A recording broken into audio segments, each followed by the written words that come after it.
இப்போவே இங்கேயே. காவ்யா,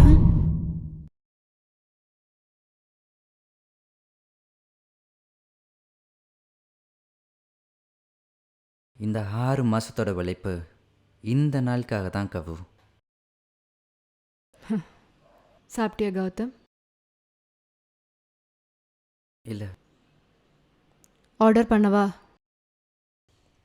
கவு, ஃபர்ஸ்ட் பேசுவோம். இந்த ஆர்டர்லாம் அப்புறம் பண்ணிக்கலாம்.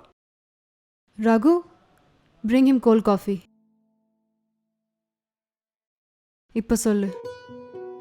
கவு, I know I made a mistake, but இதெல்லாம் நமக்காக தானே. See, now I earn 40,000 per month. நமக்காக இல்லை, உனக்காகன்னு சொல்லு Gautham. I was crazy about you. போயும் பணத்துக்காக என்னை விட்டு போயிட்டல்ல.